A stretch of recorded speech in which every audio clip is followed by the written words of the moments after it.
여보세요. 반갑습니다. 여러분 좋아요와 구독 누르세요. 그러면 복 받고 성공할 거예요. Right now. 여보세요. 네, 허경 대표님. 네. 네, 허경 대표님, 저 지금 인터뷰 잠깐만 부탁드려도 될까요? 음. 대표님 너무 감사드리고, 그 허경 대표님께서 저번 주에 음. 그 허경영 정부의 양적 완화는 어떻게 작동되는지에 대해서 간단하게 설명을 해주셨잖아요. 그러니까 중앙은행에서 시중은행을 거쳐서 하는 기존의 양적 완화 과정이 아니라 그 정부에서 직접 중앙은행에 채권을 발행하고 중앙은행은 그 채권을 받아서 그만한 자금을 정부에 주고 정부는 중앙은행한테 받은 그 돈을 갖다가 민간의 트리클럽 형식으로 직접 뿌리는 어떤 새로운 이론으로 움직이는 양적 완화 방식에 대해 설명을 해주셨잖아요. 어떤 분이 그 영상을 보시고 이런 질문을 남겼어요. 그러면 정부는 한국은행에 발행한 채권을 어떻게 갚나요? 라는 질문을 어떤 분이 남기셨거든요. 그래서 저도 그래서 곰곰이 생각해보니까 근데 그게 진짜 그렇더라고요. 왜냐하면은 허경영 대표님께서 매년 2,000조씩 3년간 한국은행에 채권을 발행을 해요. 첫 번째 2,000조는 가계부채를 해결하는 데 쓰고 두 번째 2,000조는 기업부채를 해결하는 데 쓰고 마지막 2,000조는 미래 4차 산업에 과감한 투자로 써요. 그래서 가계 입장에서는 1,600조라는 부채 부담이 사라져서 숨통이 트였고 기업 입장에서도 2,000조라는 부채 부담이 사라져서 숨통이 트였어요. 그리고 4차 산업에 투자한 마지막 2,000조로 국가 차원에서는 이 강력한 성장 동력까지 만들어졌어요. 자, 그러면 모든 게 만사 형통이에요. 근데 여기서 저도 한 가지 걸리는 점이 뭐냐면은 허경영 정부가 결국에는 이 6,000조 원이라는 빚이 생겼잖아요. 이 엄청난 빚을 정부가 과연 어떻게 갚을까라는 의문점은 있어요, 사실. 왜냐면은 허경영 정부가 출범하고 초기 예산이 800조라고 하셨잖아요, 대표님께서. 그럼 한번 가정을 해보자고요. 허경영 정부의 매년 예산이 800조라고 가정을 해봐요. 예. 그러면 그렇게 가정을 해봤는데 그러면 이 세수를 전부를 갖다가 빚 갚는 데 쓸 수는 없는 거잖아요. 그러니까 그거를 장기적으로 갚아 나가면 충분하단 말이야. 장기적으로? 갚아 나가는데 서두르지 않아도 돼. 서두르지 않아도 돼요? 그 이유는 뭐예요? 서두르지 않아도 되는? 경제에 미치는 영향이 없어. 경제에 미치는 영향이 없어요? 오히려 세수만 늘어나. 그래요?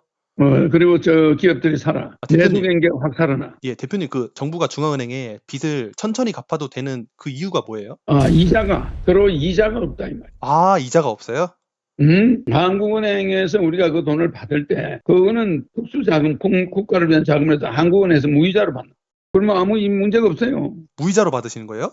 무이자를 받아가지고 원금 상환만 매번 이자 내는 것처럼 갚아 나가버리면 금방이야. 네네. 6천조에 대한 이자 부담이 없잖아. 그냥 제로에 가까운 금리도 아니고 그냥 아예 제로 금리로다가 빌리시겠다는 제로 얘기예요? 금리도 빌려요. 아예 제로 금리로? 제로 금리. 그러면은 이건 마치 그거네요. 100년짜리 채권을 발행한 거랑 비슷한 거네요. 비슷한 거지. 1,000년짜리 채권을 발행한 거랑도 비슷한 거고. 그 5,000년짜리 채권을 발행한 거랑도 비슷한 거네요. 그게 아무 이상이 없어. 국민을 잘 살까고 경제를 살리면 되잖아. 그러면 사실상 이 돈은 극단적으로 말해서는 이 중앙은행에 진 빚은 갚지 않아도 되는 건가요? 그렇지. 예. 그렇게 급한 게 아니지. 예. 근데 허경 대표님, 음. 저 궁금한 게 있어요. 그러면은 정부가 중앙은행에 돈을 아무리 빌려도 그거는 상관이 없는 거잖아요. 갚을 이유도 없는 거잖아요, 솔직히 말하면은. 그러면은 그냥 그 갚는데 연연하지 말고 돈을 안 갚으면 되는 거 아니에요? 돈 안 갚고 그냥 필요할 때마다 자금을 막 중앙은행에 자금을 빌려서 그걸로 경기부양책하면 되는 거 아닌가요? 아니지. 아니에요? 왜요? 경제는 말이야. 지표를 가지고 성공이냐 실패냐 이걸 재봐야 돼.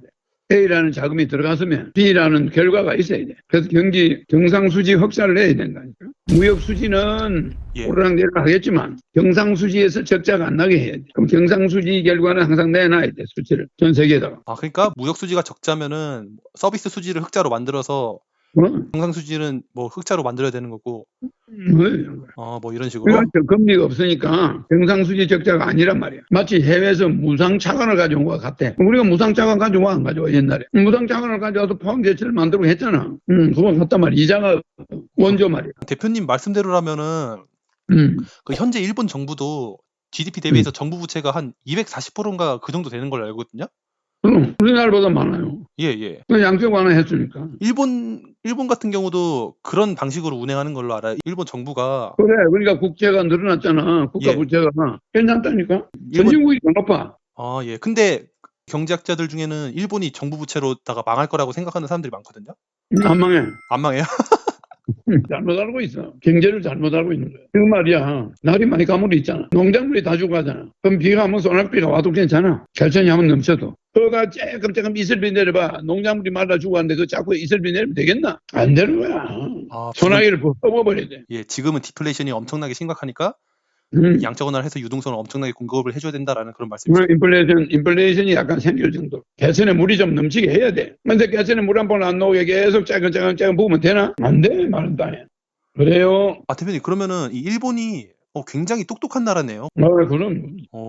어떻게 보면 우리나라보다 예. 30년이 앞섰잖아. 그러니까 어떻게 보면 이 대표님께서 앞으로 대통령 되시고 하시려는 정책을 이 완전히 같은 작동 방식은 아니지만 일본은 이미 비슷하게 흉내를 내고 있는 상황인 거잖아요. 그렇죠. 일본이 노인 문제와 디플레이션을 그렇게 해결한 거야. 네네. 그 허경 대표님 MMT라는 게 있어요.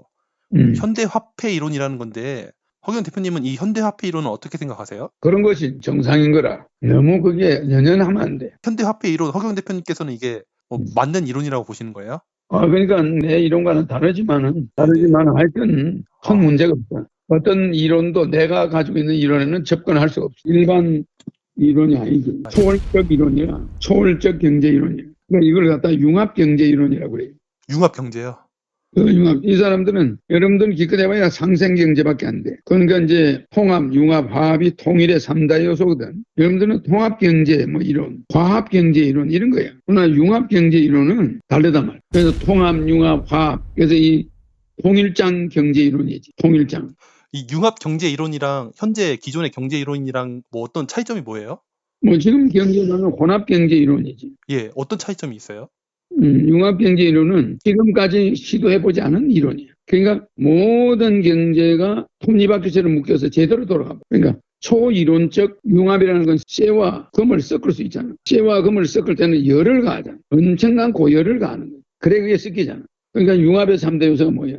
용해, 발효, 그 다음에 혼합. 그러니까 여러 가지 가루를 섞어버리면 융합이 돼버리잖아. 그 다음에 여러 가지 액체를 섞어버리면 그게 발효가 되는 거야. 그 다음에 이제 여러 가지 쇠붙이나 금강석을 섞어버리면 특수한 쇠가 나오잖아. 이런 이론인데 이 통일장 경제이론, 융합 경제이론이 마지막에 섞여야 되는. 그럼 마지막에 이제 세계를 통일하시고 나면은 통합, 융합, 화합 이 세 가지 경제 이론을 모두 적용하신 건가요?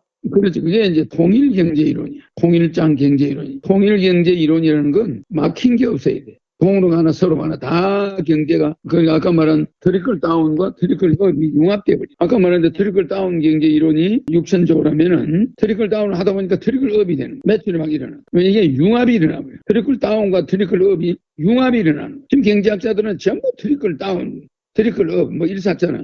실제는 트리클 다운과 트리클 업이 혼합이 돼서 융합이 일어나. 그러니까 무슨 말이냐면 발전소에 물이 낙차해서 내려오잖아. 산 꼭대기에다 발전소 만들었잖아.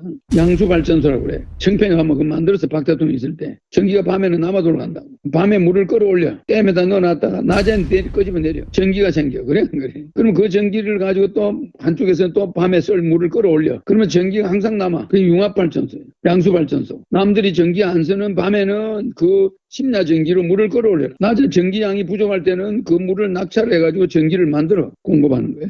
융합발전소지. 양수발전소가. 이해가요? 네, 이해갑니다. 경제상 이론상으로는 그것이 거기에서 물이 내려올 수가 없어. 내려올 수가 없잖아. 산꼭대기 저수지에 물이 어디서 나와? 그래 안 그래? 심야 전기를 가지고 물을 올려버려. 그리고 전기는 밤에 세워놓을 수가 없잖아. 전기를 비축할 수가 없잖아. 그러니까 밤에 전기를 가지고 물을 올려놓으면 비축한 거 아니야? 그리고 그 산꼭대기에서 낮에 전기가 부족할 때 전기를 생산해버려. 그러면 어때? 좋아 안 좋아? 좋습니다. 전기가 필요할 때 얼마든지 전기를 쓰는 거지. 그러네요. 밤에 버리는 전기를 왜 우리가 버리고 있노? 어마어마한 전력을 버리고 있다고. 그림으로 딱 그려지는 것 같아요. 그러지지. 예. 그 경제 이론도 그와 흡사하다니. 무슨 말인지 이해가지. 이건 융합이란 거야. 융합경. 예. 우리 인간들하고 내가 이야기가 되겠냐? 네, 안녕하세요. 본자 스튜디오의 김태현 팀장입니다. 이번 인터뷰를 통해서는 허경영 대표님께서 대통령이 되시고 앞으로 도입하실 이 대표님만의 초월적 경제 이론은 어떻게 작동이 되는 건지, 그리고 무슨 특징을 가지고 있는지에 대해 대표님의 설명을 다소 들어보는 그러한 시간을 가졌는데요. 지금부터는 제가 오늘 인터뷰한 내용을 토대로 허경영 대표님이 말씀하시는 통일장 경제이론, 이게 도대체 무엇인지, 그리고 이 통일장 경제이론이라는 것은 또 어떤 알고리즘을 통해 작동이 되는 건지, 그리고 이 통일장 경제 이론과 지금 전 세계에서 시행 중인 혼합 경제 이론과는 도대체 무엇이 다른 건지, 이런 부분에 대해 조금 더 깊게 파고 들어가서 분석하고 해석해보고, 그래서 결과적으로 여러분들에게 이 통일장 경제 이론이 무엇인지 좀 더 구체적으로 이해시켜드리는 그러한 시간을 가져보려고 합니다. 먼저 현재 미국, 유럽연합, 일본에서 시행 중인 양적 완화는요, 그 과정에서 크게 세 가지 문제점이 발생하고 있어요. 첫 번째, 시중은행을 통한 자금 공급이 원활하지 않고, 두 번째, 자금이 공급돼도 있는 자 위주로 공급되어 빈부격차가 확대된다는 것, 세 번째, 시장을 상대로 갑자기 대규모의 채권을 발행하면 경기 침체가 일어날 수 있다는 것. 이렇게 양적 완화를 하는 과정에서 이런 세 가지 문제점이 발생될 수 있고, 이 문제로 미국, 유럽연합, 일본은 어마어마한 골치를 앓고 있는 상황이에요. 그래서 제가 허경영 대표님에게 이러한 문제점을 설명드리고, 이 문제점에 대한 해답이 무엇인지에 대해 질문을 드렸더니 허경영 대표님께서는 정부가 시장을 상대로 채권을 발행하는 게 아니라 중앙은행을 상대로 채권을 발행하니까 아무 문제가 없다라는 답변을 해주셨어요. 왜? 중앙은행에 받은 돈을 정부가 직접 민간에 확 뿌리는 거니까 자금 공급도 상대적으로 원활할 거고, 또 정부를 통해 가난한 자부터 배당금이 나가는 거니까 빈부격차도 해결될 거고, 또 시장을 상대로 채권을 발행하는 게 아니니까 시장 금리가 올라서 경기 침체가 생길 우려도 없으니까요. 어때요? 정말 간단하고 놀라운 해법이죠. 이거 제가 저번주에 설명드렸었죠. 저번주 영상 보신 분들이라면 이게 무슨 말인지 모두 이해되실 겁니다. 그런데 어떤 분께서 이런 댓글을 남기셨더라고요. 그러면 정부는 한국은행에 발행한 채권을 어떻게 갚나요? 제가 잘 몰라서 라는 댓글을요. 저도 이 댓글을 읽고 곰곰이 생각을 해보니까 진짜 그렇더라고요. 아니 그러면 6천조라는 정부 부채는 도대체 어떻게 갚지? 라는 의문이 생기더라고요.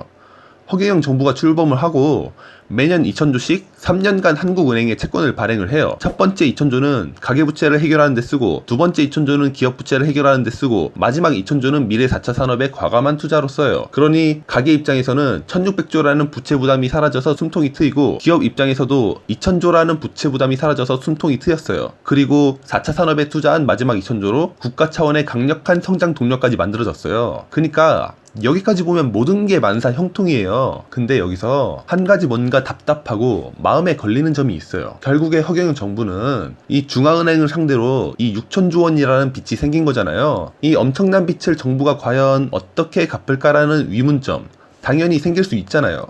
왜냐면 가정을 한번 해볼까요? 허경영 정부의 매년 예산이 800조라고 가정을 한번 해봐요. 그럼 만약에 매년 예산이 800조라면 전체적인 세수는 아무리 많이 거쳐도 800조만큼은 안 거칠 거예요. 그렇죠. 그리고 또한 이 거친 세수 800조 모두 이거를 빚 갚는 데 쓸 수는 없는 거잖아요. 그러니까 아무리 빚 갚는 데 써봤자 800조에 최대 20에서 30%밖에 안 들어갈 거고, 그리고 나머지 세수는 이 정부 차원의 경기부양책으로서 다시 시장에 풀어야만 하겠죠. 그러니 정부 부채를 갚기는 해야 할 것 같은데, 이런 정부 부채를 갚기에 상대적으로 세수는 너무 적고 이러지도 저러지도 못하고 이렇게 뭔가 되게 어려운 딜레마에 처한 상황으로 보이는 거죠. 그러니 이 부분에 대한 의문은 풀어야겠고, 그러니 허경영 대표님에게 질문을 드릴 수밖에 없는 그런 상황이잖아요. 그래서 이 의문에 대한 질문을 대표님께 드린 거죠. 그러자 대표님의 해답은 역시나 간단하고 명확했습니다. 서두르지 않고 장기적으로 갚아나가면 돼 라고 하셨죠. 그래서 제가 서두르지 않아도 되는 이유가 뭐예요? 라고 다시 질문을 드렸고, 대표님은 경제에 미치는 영향이 없으니까 라고 하셨어요. 그래서 제가 왜 경제에 미치는 영향이 없어요? 라고 다시 질문을 드리니까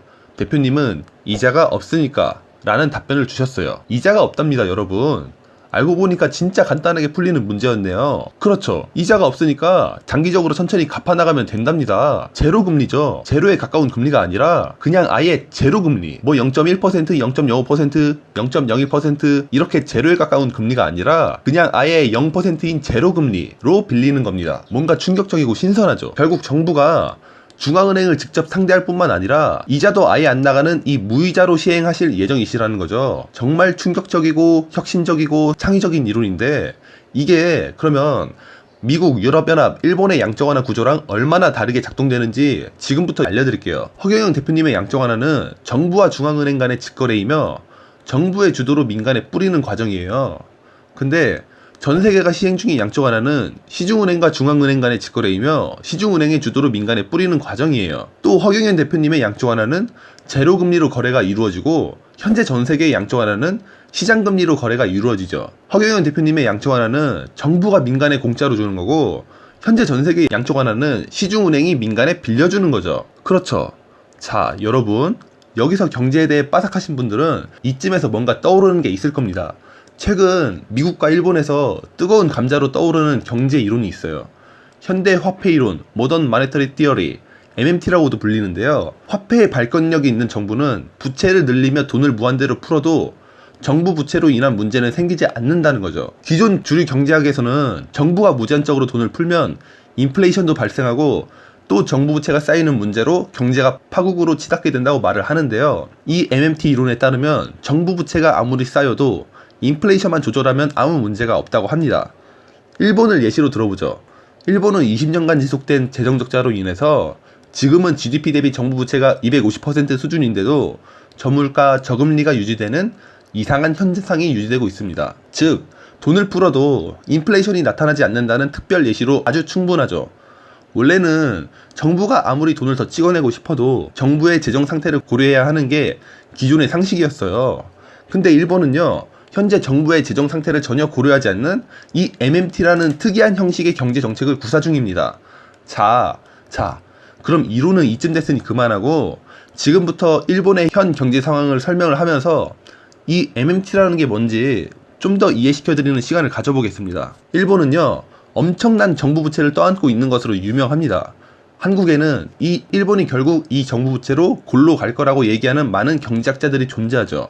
근데 허경영 대표님께서는 일본의 정부 부채가 GDP 대비해서 250% 쌓여도 그건 문제가 전혀 없으며 정부 부채로 일본이 곧 망한다 주장하는 사람들의 주장은 잘못되었다고 말씀을 해주셨습니다. 자, 그럼 주류 경제학자들과 허경영 대표님 중 과연 누구 말이 진짜로 맞는 건지 한번 알아봅시다. 2018년 12월 기준입니다.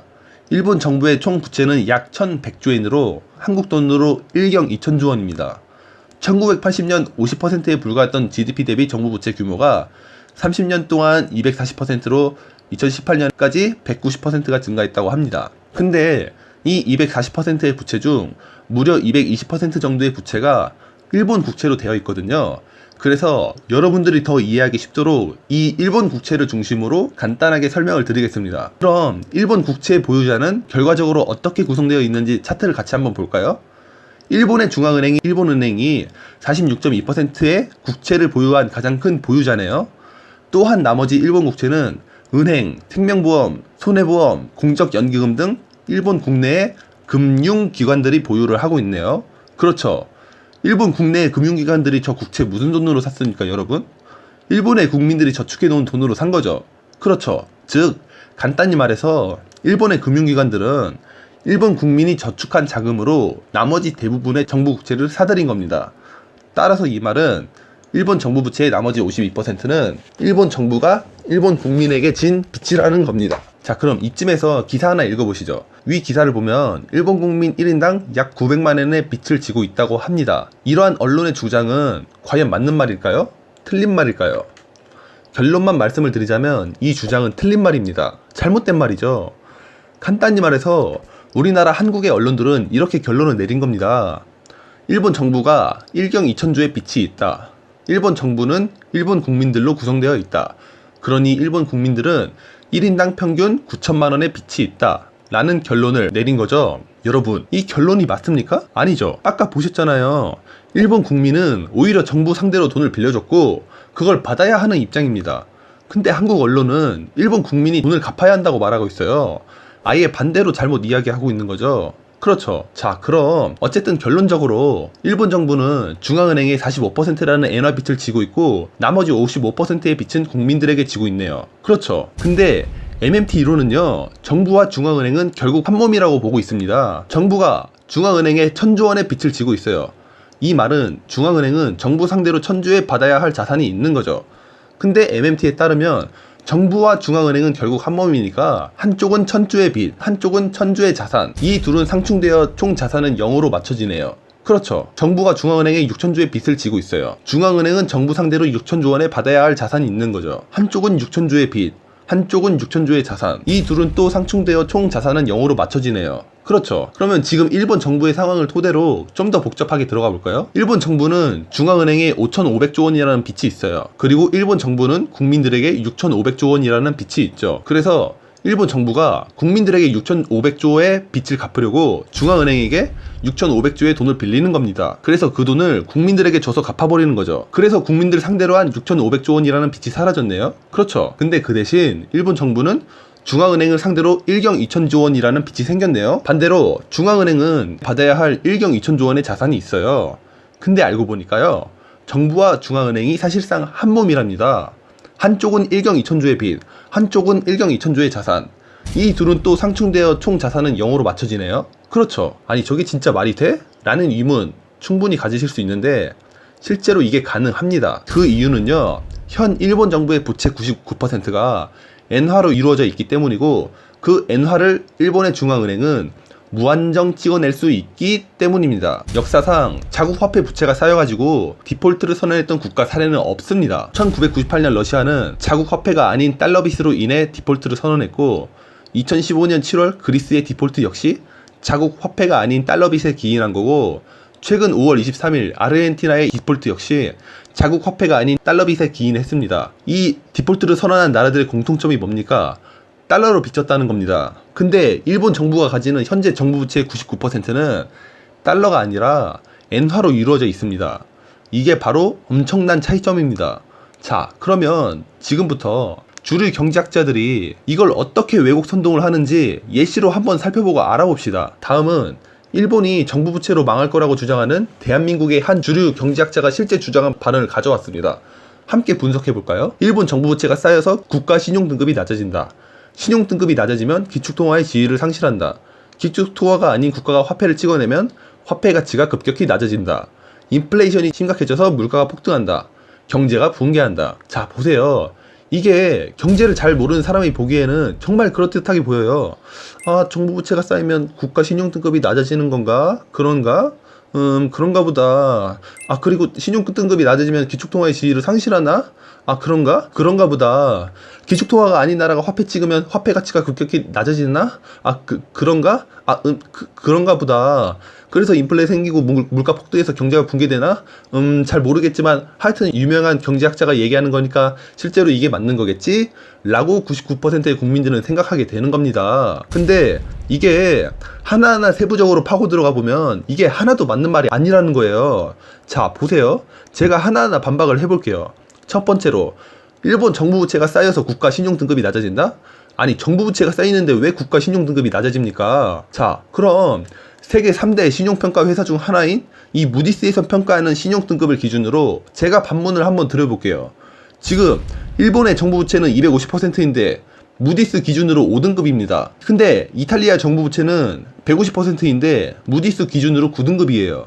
아니, 일본의 정부 부채가 이탈리아보다 100%나 더 많은데 오히려 신용등급은 일본이 이탈리아보다 4단계나 더 높은 거죠. 이상하지 않습니까? 아니, 저 경제학자의 말대로라면 정부 부채가 250%인 일본의 신용등급은 150%인 이탈리아보다 훨씬 낮아야 돼요. 근데 그렇지 않아요. 그거 왜 그런 거겠어요? 다시 말하지만 디폴트를 선언한 국가들의 공통점은 이거예요. 자국 통화가 아닌 달러나 유로빚을 졌다는 거죠. 1998년 러시아의 디폴트, 2015년 7월 그리스의 디폴트, 최근 5월 23일 아르헨티나 디폴트, 이 세 가지의 공통점은 모두 달러빚 때문이었습니다. 왜? 러시아, 그리스, 아르헨티나의 중앙은행들은 달러를 찍는 능력이 없으니까. 달러 어디서 찍습니까? 전 세계에서 오직 연준만 찍을 수 있습니다. 달러는. 그렇잖아요.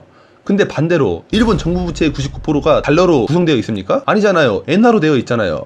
그리고 일본 중앙은행은 엔화를 찍는 능력을 가지고 있죠. 그럼 중앙은행에 엔화 찍어서 갚으면 되는 거죠. 그렇죠. 근데 엔화로 이루어진 정부 부채로 일본이 결국 디폴트를 선언한다? 뭔 개소리야! 다시 강조하지만 역사상 자국 화폐 부채로 디폴트를 선언한 국가 사례는 전혀 없습니다. 무디스가 과연 이런 것도 고려를 안 할까요? 무디스가 바보예요? 그 나라 정부 부채가 달러로 돼 있는지 자국 화폐로 돼 있는지 그런 것도 고려 안 합니까? 또 이 국가 신용등급을 매기는 대표적인 세계 3대 신용평가 회사가 있어요. 무디스, S&P, 피치. 이들의 공통점이 뭡니까? 다 미국에 있는 회사라는 겁니다. 그러니까 제 말은 신용등급은 그 나라의 정부 부채로 정해지는 게 아니에요. 그냥 미국이 어떤 나라 조지고 싶으면은 여러 꼬투리를 억지로 잡고 그 나라 강제로 신용등급 낮게 때리고 위기감을 조성할 수도 있는 겁니다. 그러니까 결국 신용평가 회사는 국가 건전성을 평가하는 곳이 아니라 그냥 미국이 자기 맘에 안 드는 나라 때려잡기 위해 만들어 놓은 회사라는 거죠. 또 뭐라 하냐면은 이 신용 등급이 낮아지면 기축통화의 지위를 상실한다고 해요. 아니 이건 또 무슨 개소리야! 일본의 엔화는 국제적으로 굉장히 신뢰성이 높은 화폐입니다. 가끔씩은 그 신뢰성이 달러를 찍어 누르기도 합니다. 전 세계 무역 결제 통화의 60%는 달러예요. 전 세계 무역 결제 통화의 20%는 유로예요. 전 세계 무역 결제 통화의 15%는 엔이에요.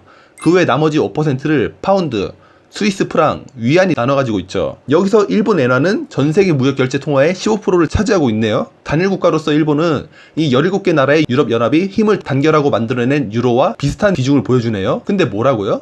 이런 저력 있고 무서운 나라가 일본인데 무디스 같은 신용평가 회사가 일본 등급 낮게 매겼다고 그러면 그동안 기축통화였던 일본이 갑자기 기축통화국이 아닌 게 됩니까? 뭐 기축통화가 너 기축통화국이야 너 기축통화국이 아니야 이런 걸로 정해집니까? 아니잖아요. 무디스가 저 동남아시아의 필리핀 보고 너네 기축통화야 그러니 화폐 막 찍어도 문제없어 라고 얘기하면 필리핀은 그날부터 기축통화국 된 거고 화폐 찍어도 아무 문제 없는 겁니까? 무디스가 저 무슨 태국 같은 나라 보고 너네 기축통화국이야 그러니 화폐 막 찍어 이러면 태국은 화폐 찍어도 문제 없어요?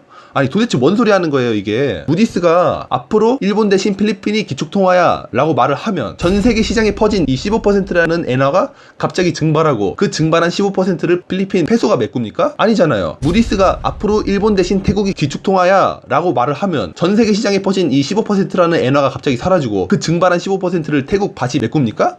아니잖아요. 도대체 무슨 헛소리입니까 이게. 일본은요 이미 전세계 경제에 전반적으로 어마어마한 영향을 끼치고 있고요. 그래서 복합적이고 안정적인 이 경제 생태계가 유지되도록 큰 비중을 차지하고 있는데 여기서 무디스 같은 게 신용등급 낮추라 한마디 했다고 일본이 전세계 3대 기축통화국 중 하나라는 이 거시적인 차원의 경제 시스템 틀이 갑자기 마법처럼 사라집니까? 아니잖아요. 그리고 또 이 주류학자가 뭐라는지 아세요? 화폐를 찍어내면 화폐 가치가 급격히 낮아져서 인플레이션이 생기고 물가가 폭등해서 붕괴한답니다. 여러분 2013년부터 아베 신조 총리가 추진하고 있는 경제정책 아시죠 다들? 아베노믹스라고. 이 아베노믹스를 통해 아베 정부가 공표한 정책적 목표는 크게 세 가지입니다. 이걸 세계의 화살이라고 부르죠. 첫 번째 화살 대담한 통화정책. 윤전기를 쌩쌩 돌려서 일본 은행으로 하여금 돈을 무제한으로 찍어낸다. 두 번째 화살, 기동적 재정정책. 정부 주도하에 적극적인 경기부양책을 펼친다. 세 번째 화살, 거시적 구조개혁. 거시적 규제 개혁 및 일본 경제의 체질 개선을 통해 근본적인 성장 동력을 재정립한다. 이렇게 대담한 통화정책, 기동적 재정정책, 거시적 구조개혁 이 세 개의 화살로 구성되어 있는데 아베가 이 세 개의 화살로 겨냥하는 목표는 오직 단 하나입니다. 그게 뭔지 아세요? 엔화 약세. 엔화의 가치를 떨어뜨리겠다라는 얘기예요. 엔화의 가치를 떨어뜨려가지고 의도적으로 인플레이션도 발생시키고 20, 30년간 일본 경제를 괴롭힌 디플레이션을 무슨 수를 써서라도 잡겠다는 것. 즉 연간 2%의 인플레이션을 만들어내기 위해 아베노믹스를 추진 중인 겁니다. 근데 아까 그 경제학자 뭐라 했습니까? 아베노믹스로 화폐 찍어내면 화폐 가치가 급격히 낮아져서 인플레이션 생기고 물가가 폭등해서 붕괴한답니다. 일부러 화폐 가치 낮추려고 아베노믹스 하는 거예요. 일부러 인플레이션 좀 만들려고 아베노믹스 하는 거라고요. 물가 좀 연 2% 올려보겠다고 아베노믹스 하는 거라고요. 화폐 가치 올리려고 아베노믹스 하는 게 아니라 화폐 가치 내리려고 하는 거라고요. 이것만 봐도 한국 주류 경제학자들이 얼마나 말도 안 되는 소리로 국민을 기만하고 왜곡 선동하는지 아시겠죠? 디플레 압력 때문에 인플레이션을 목표로 의도적으로 화폐를 찍고 있는 나라가 일본이에요. 근데 한국 경제학자들이 그런 일본을 보고 야 너네 조심해 그러다 인플레 생긴다? 이렇게 헛소리하는 상황인 겁니다 지금. 이게 얼마나 개헛소리입니까? 물론 일본도 문제 있죠. 일본도 문제 많습니다. 이 양적 완화로 엔화를 찍어내서 이 공급하는 유동성이 유통되는 과정에서 여러 부작용이 발생하는 문제점이 있어요. 그러니까 엔화를 100% 찍어내면 이 100%만큼의 기대값이 나와야 하는데 유통되는 과정에서의 문제로 40%의 기대감밖에 나오지 않는다는 겁니다. 그럼 뭐예요? 유통 과정에서의 문제를 해결해내면 되는 거잖아요. 그리고 엔화를 찍어내는 이 양적 완화의 정책을 써야 한다는 본질은 변하지 않는 거예요. 근데 지금 주류 경제학자들 뭐라 합니까? 일본이 결국에 양적 완화 해가지고 문제가 생겼다라고 선동을 하는 겁니다. 근데 만약 일본이 이런 상황에서 허경영 대표님의 정책을 도입한다면 어떻게 될까요? 그러니까 중앙은행이 시중은행을 통해서 거래를 하는 게 아니라 중앙은행이 정부와 직접 거래를 하는 거예요. 그리고 직접 거래를 하는 것과 동시에 이거를 아예 제로금리로다가 거래를 하는 겁니다.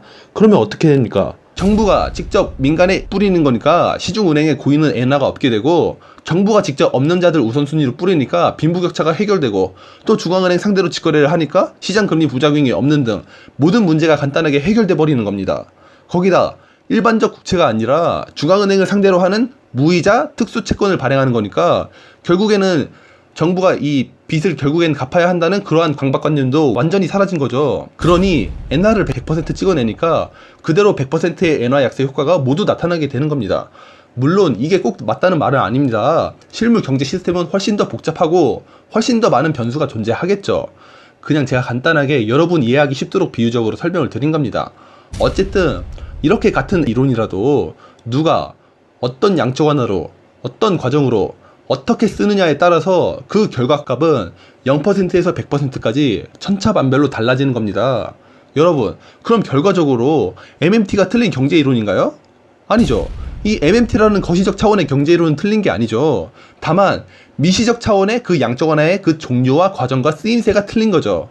근데 주류 경제학자라는 사람들은 일본이 현재 아베노믹스로 생각만큼의 엔화 약세 효과가 안 나오니까, 일본이 상대적으로 낮은 이 40%의 기대값이 나오니까 MMT 이론은 100을 투입하면 40의 효과만 보는 수준 낮은 말도 안 되는 이론이다, 이렇게 얘기를 하고 있는 겁니다. 이해되시나요? 그리고 추가로 말씀드리자면 대외적 요인으로도 일본은 경제 구조적으로 디플레이션 압력을 계속 받을 수밖에 없는 나라입니다. 왜냐하면 일본의 순 대외 자산이 한국 돈으로 3,700조 원이나 되기 때문입니다. 일본은 이렇게 3,700조 원이라는 순 대외 자산에서 나오는 달러 배당금이 진짜 어마어마하게 많은 나라입니다. 연간 한 200조 원 정도 됩니다. 한국 경상수지의 2.5배죠. 한국의 수출 기업들이 피땀 흘려서 힘들게 물건 만들고 그거 팔아가지고 벌어들이는 달러가 연간 80조 원 정도 돼요.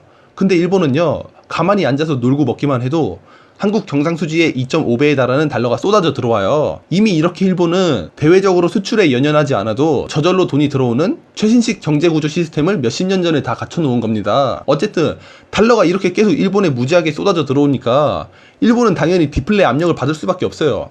매년 달러가 쏟아져 들어오니까 상대적으로 엔화 가치가 계속 올라갈 거 아닙니까? 그니까 엔화 찍어서 강제로 낮출 수밖에 없죠. 그렇잖아요. 그러니까 아베노믹스 하는 거고. 아니, 그리고 달러 자본이 저절로 막 유입되는 이런 나라가 어떻게 망합니까? 얘네는 놀고 먹어도 달러가 저절로 차곡차곡 이 외환 보유고에 쌓이는 애들이에요.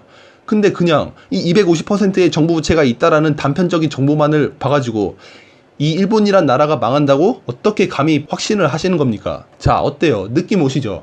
주류 경제학자들이 얼마나 썩었고 거짓과 선동으로 국민들의 눈과 귀를 가리는지.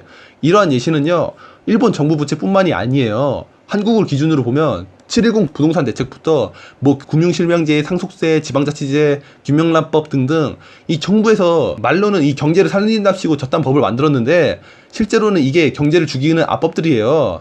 이러한 예시가 한두 가지가 아니라 몇천, 몇만 가지입니다. 이 진실과 거짓을 교묘하게 섞어가지고 그럴듯 이야기를 꾸며서 이 사람들을 선동을 해요. 하나도 맞지 않는 거짓말이에요. 근데 그런 거짓말을 아주 그럴듯하게 진실인 양 얘기를 하면서 이 국민들을 기만하고 속이는 그런 기술자들이라니까요, 이 사람들이. 선동은 한 문장으로도 가능하지만 이를 반박하려면 수십 쪽의 문서와 증거가 필요하다. 그리고 반박할 때면 이미 사람들은 선동되어 있다. 나치의 요제프 괴벨스가 한 말입니다. 정말 이 괴벨스의 말이 딱 맞는 것 같습니다. 진짜 선동 몇 문장 격파하려면 이렇게 수십, 수백 장의 문장이 필요하네요. 얘기를 하다 보니 생각보다 많이 길어졌네요. 빨리 끝내야 할 것 같으니 마지막으로 간단하게 설명하고 끝내겠습니다. 일단 전 허경영 대표님께서 대통령 되신 직후에는 MMT와 비슷하지만 훨씬 더 차원 높은 경제이론 플러스 3.3 정책을 혼합한 이 허경영 대표님만의 천재적인 경제이론을 사용하실 거라 생각합니다. 2030년까지는 전 세계가 통일되지 않는 혼란기입니다. 그렇게 한국이라는 조그만 나라의 형편에 딱 적절히 맞는 허경영 대표님만의 천재적인 경제이론을 사용을 하시다가 몽골과 통일하시고 일본과 통일하시고 중국과 통일하시고 또 아시아 전체를 통일하고 결국 이 세계 전체를 통일하시는 과정에서 점차적으로 더욱 차원 높은 경제이론으로 넘어가지 않을까라는 생각을 합니다. 전 세계는 결국 MMT에서 융합경제이론으로 또 융합경제이론에서 통일장 경제이론으로 점점 높은 차원의 경제정책을 시행되게 되는 거죠. 전 세계가 통일되면 중앙은행도 전 세계에 딱 하나만 존재하면 되겠네요. 그렇죠? 그러면 이 통일장 경제이론이라는 건 생각보다 엄청 간단하고 쉬운 구조일 수도 있어요. 허경영 대표님께서 이 통일장 이론의 작동 과정이 양수발전소와 비슷하다고 하셨었죠. 그러면 여러분들도 저와 마찬가지로 미래 통일장 경제이론의 작동 과정이 과연 무엇인지, 어떤 그림인지 느껴지실 거라고 생각을 합니다. 앞으로 세계통일 과정에서 전 세계가 어떻게 변화하는지 지켜볼 기회가 있다는 게 상당히 기대가 되네요. 네, 모두 이렇게 긴 영상 봐주셔서 감사드리고요. 좋아요와 구독 눌러주시면 허경영 대표님의 진면목을 알리는데 굉장히 큰 도움이 됩니다. 네, 항상 감사드립니다. 이제 경제만 봐 단팥 싸움 그만 아예 국회를 해산해버릴 거야. 나라 망친 놈들 싹 다 정신대로